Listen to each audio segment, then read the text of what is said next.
Good morning, everyone. It's great to be here. I am Barry Slaughter-Olson, and I am a professor of interpreting and translation at the Middlebury Institute of International Studies in Monterey, California. Also a conference interpreter, and it is my privilege and honor to be able to moderate this panel on 100 years of interpreting practice.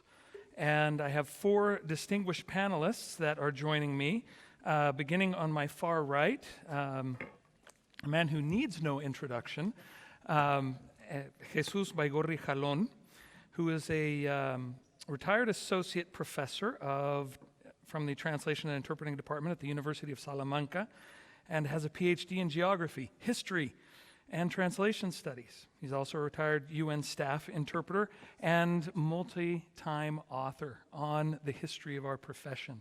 And so, Jesus, thank you for joining us today. To his left, we have Juan Carlos Jimenez Marin, who was born and raised actually in Germany to Spanish parents, and studied interpreting in Barcelona, later in Geneva, and then began with the European Parliament in 1988. Where he continues to this time. He was the head of the German interpretation unit and a freelance recruiter, and is currently the director of interpreter planning and support. He's also the chair of the YAMLAP, and I think this is probably one group that understands what that acronym means. And he is the chair of the working group on training. And he's also a member of HINTS, which is a network of chief interpreters around the globe. And it's just good to have Juan Carlos here. He will be representing the institutional side of things when we talk about the history of interpreting practice. Juan Carlos, welcome. Then to his left is Matthew Ball, who is a graduate of the University of Ottawa and has an MA in conference interpreting and lexicography. That's quite a combination right there. And he is currently the Director of Interpretation and Chief Interpreter of the Translation Bureau of the Government of Canada. He's also done some teaching at the University of Ottawa and was appointed to his current position this year in 2019. A little bit of information, since I'm thrilled that we have the head of one of the National Interpreting Services here to talk with us today. They provide over 10,000 interpreter days a year, everything from what goes on at Parliament Hill there in Ottawa, all the way to international delegations and official missions around the globe. And they provide interpreting, obviously, in the official languages of Canada, English and French, but also signed, Indigenous, and many other languages as well. And Matthew is also a member of HINTS. And then to my direct right, I have to find my cards here. I'm using technology from the 20th century, and very happily so. Uroš Peters, who is the president of AIC, and so I'm a little nervous because I'm standing next to the president of my professional association. That's true, sitting. See, I don't even know if I'm sitting or standing. Born in Yugoslavia, a country that no longer exists, he attended schools in English, French, German, and Slovenian in Poland, Austria, and the United States.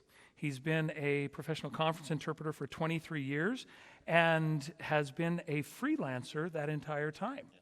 So also a wonderful perspective for us to have as we look back on on interpreting practice over the last 100 years. He's an accredited interpreter for the European Union in 7 different languages, and it was in January 2018 that he was elected president of AIC at the Valencia General Assembly. And so this is our distinguished panel. So if you'd like, please give him a round of applause, and we're going to get started.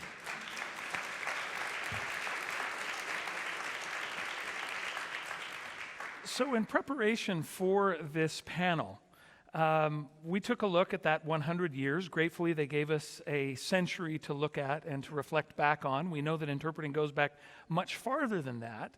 And we have areas of expertise with these 4 gentlemen. But I want to start out with a couple of questions that will get us reflecting. And I'd like you to think about these as well. We had an amazing quote that came at the end of the keynote. And I'm going to do a free translation of this quote from Jesus. And he said, "A profession that does not understand its past has no future." And what I would like to do is ask each of you, what do you think that means? And what does that mean for us as we're reflecting back on 100 years? What is it that we need to know about our past? Everybody's thinking, oh no, I hope he doesn't ask me first. So, Jesus, you were the one that had the comment, so let's start with you.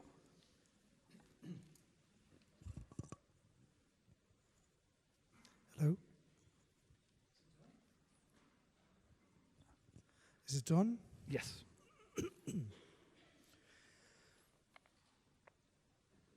Well, I think I have explained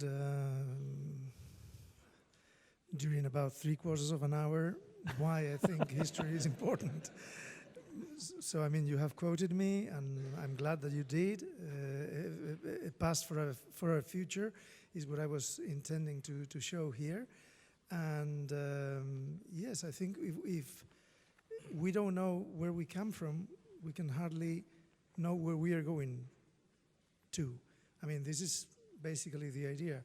It may sound like, like a riddle or something, but it's that's the kind of thing I wish to endorse. I mean, the fact that if we don't reflect on what our predecessors did, is the sound gone?